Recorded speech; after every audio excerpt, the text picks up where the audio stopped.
Al-Iman TV, sarana penyubur keimanan. Assalamualaikum warahmatullahi wabarakatuh.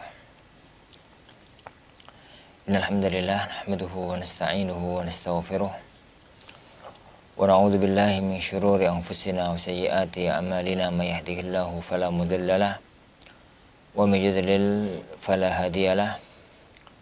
Asyhadu an la ilaha illallah wahdahu la syarikalah wa asyhadu anna Muhammadan abduhu wa rasuluh.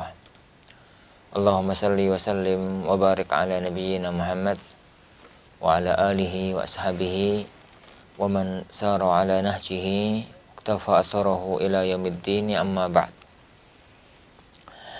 Akhwani fiddin, azani Allah wa iyyakum. Alhamdulillah, di malam yang berbarakah ini kita kembali dipertemukan oleh Allah Subhanahu wa taala dalam majelis kita, majelis kitab Al-Qawaid wal Usul Al-Jami'ah oleh Fadilatul Syekh Abdurrahman Ibnu Nasir As-Sa'di hafizahullahu rahimahullahu taala. Kita sampai sekarang pada kaidah yang ke-25 dari silsilah kaidah-kaidah fikih yang terdapat dalam kitab ini. Pada kaidah yang ke-25 beliau mengatakan, tushra'ul qur'atu idza juhilal mustahiq wa ta'allaratil qismah. Tushra'u al-qur'ah, disyariatkan, diperbolehkan untuk menggunakan cara qur'ah, dilotre, diundi. Qur'ah itu dilotre, diundi. Idza juhilal mustahiq, apabila pemiliknya itu tidak diketahui. Wa ta'allaratil qismatu, dan tidak mungkin dibagi. Tidak mungkin dibagi.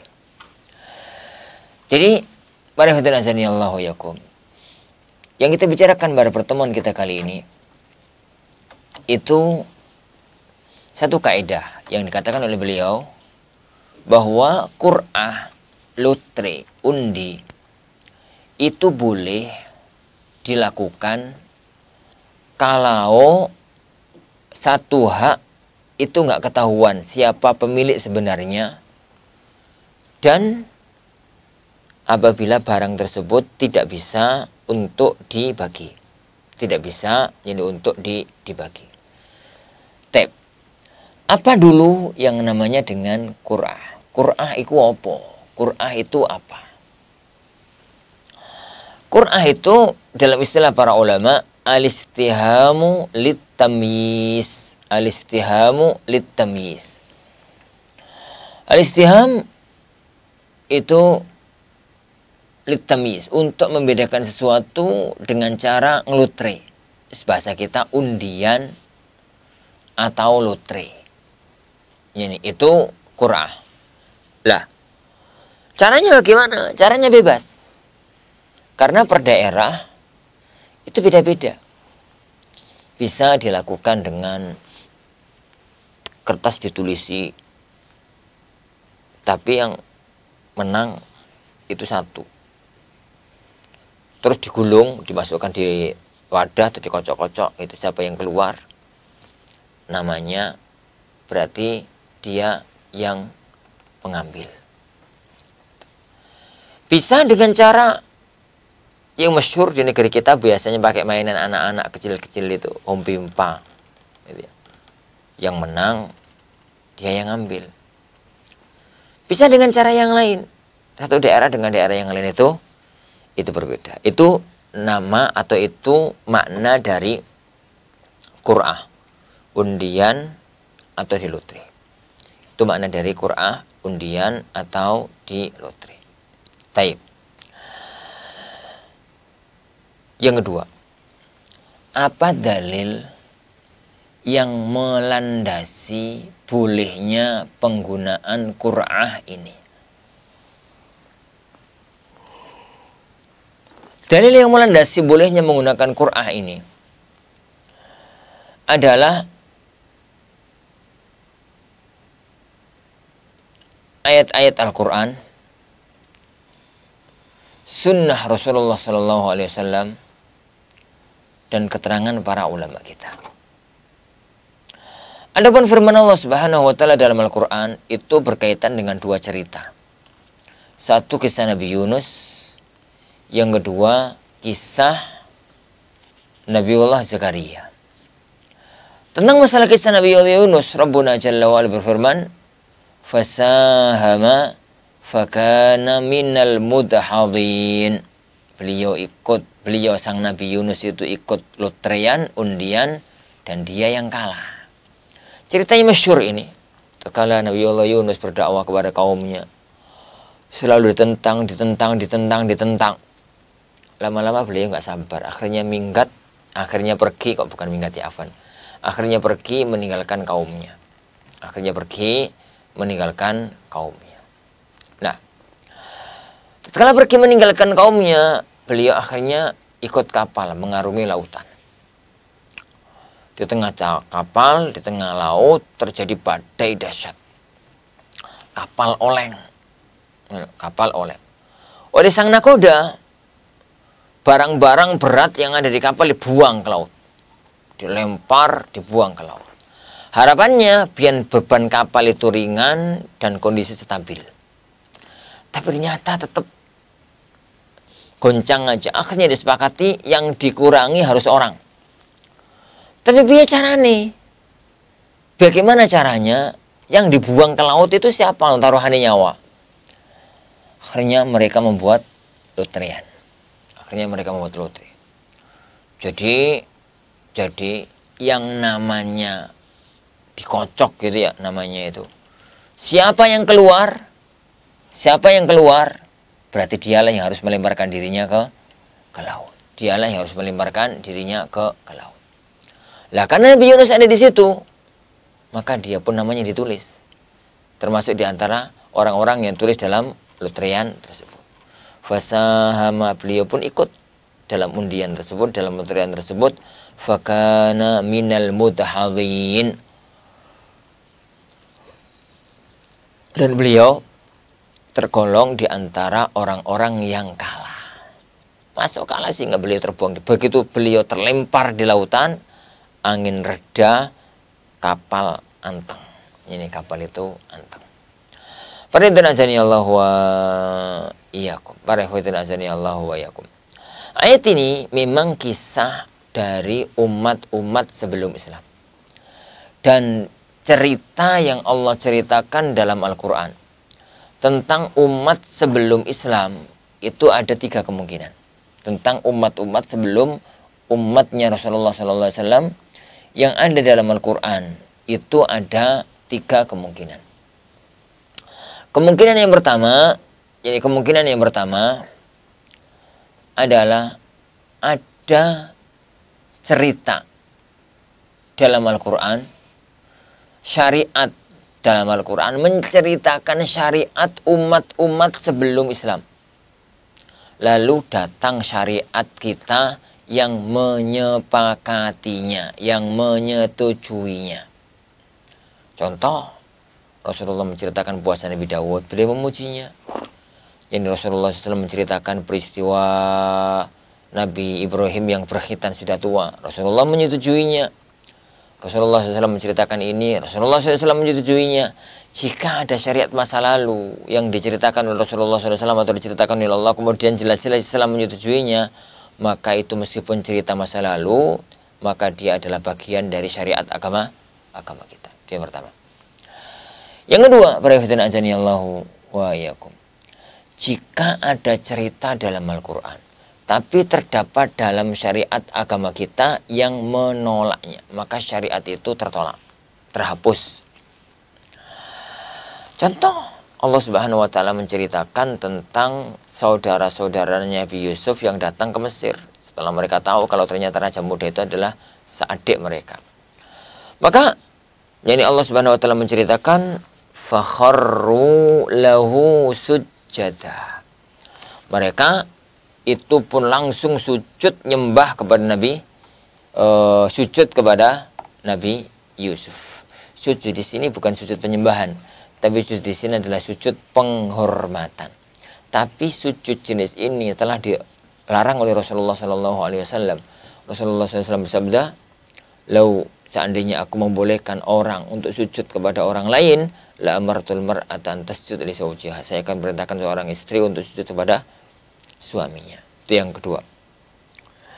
Yang ketiga, kalau sekedar cerita, tapi kemudian tidak ada kejelasan, tidak ada dalil yang mendukung, tidak ada dalil yang mengingkari. Lah ini yang kemudian terjadi masalah di kalangan para ulama. Apakah ini bisa dijadikan hujjah ataukah tidak? Apakah ini bisa dijadikan hujjah atau tidak? Lah, dalam bab ini nggak perlu kita bahas ke poin yang ketiga, karena hadis ini atau karena ayat yang berkaitan dengan masalah undian ini berkaitan dengan poin yang pertama, sebagaimana nanti akan kita bahas bahwasanya Rasulullah Shallallahu Alaihi Wasallam beliau itu menggunakan qur'ah. Berarti Rasulullah Allah menceritakan kisah Nabi Yunus, kisah Nabi Zakaria, kemudian ditetapkan oleh beliau Shallallahu Alaihi Wasallam. Tapi itu dalil pertama. Dalil yang kedua dari sunnah Rasulullah Sallallahu Alaihi Wasallam. Dalil yang kedua dari sunnah Rasulullah Sallallahu Alaihi Wasallam. Dan itu ada yang berupa perbuatan, ada yang berupa ucapan. Yang berupa perbuatan, jadi yang berupa ucapan beliau Sallallahu Alaihi Wasallam. Beliau Shallallahu Alaihi Wasallam menggunakan Qur'an kadang-kadang berupa perbuatan, kadang-kadang berupa ucapan. Yang dalam perbuatan beliau, bahwasanya beliau Shallallahu Alaihi Wasallam itu kalau mau safar, ngelotre ngundi istrinya. Siapa yang akan menemani beliau Shallallahu Alaihi Wasallam dalam perjalanan? Itu menunjukkan bahwasanya beliau melakukan tindakan tersebut. Yang kedua dalam petunjuk beliau Shallallahu Alaihi Wasallam, Rasulullah SAW mengatakan, "Lau ya'lamun nasu ma fin nida' was safil awal." Seandainya orang-orang itu ngerti apa pahala besar dalam azan, memanggil azan. Was safil awal, dan saf yang pertama, mendapatkan saf yang pertama, yakni summa lam yajidu, kemudian mereka itu tidaklah mendapatkan jalan, illa an yastahimu alaihi lastahamu, kecuali mereka itu harus melutrenya, niscaya mereka itu akan ngelutre, ngundi, dan ngundi. Wallahu a'lam. Jadi petunjuknya, perbuatannya beliau SAW itu jelas-jelas menunjukkan bahwasanya qur'ah undian itu dibolehkan. Karena beliau SAW pergi safar bersama, butuh salah satu isunya. Kalau budal barang-barang itu mau rombongan, rekreasi. Tapi butuh ada keperluan yang mungkin diperlukan oleh beliau Sallallahu Alaihi Wasallam. Akhirnya beliau membawa satu istrinya. Tapi karena safar itu nggak mesti, kadang-kadang cepat, kadang-kadang enggak, kadang-kadang jadi, kadang-kadang enggak. Maka tidak ada jalan kecuali pakai qur'ah. Tidak ada jalan kecuali pakai qur'ah. Wallahu a'lam. Tab. Para ikhwatin azani Allah wa iyyakum. Ini dalil yang melandasi pembolehan qur'ah. Ya, pembolehan Quran. Masalah ketiga dan masalah terakhir dalam bab ini adalah kapan kaidah ini diberlakukan. Yani kapan kaidah ini diberlakukan. Ini adalah inti masalah.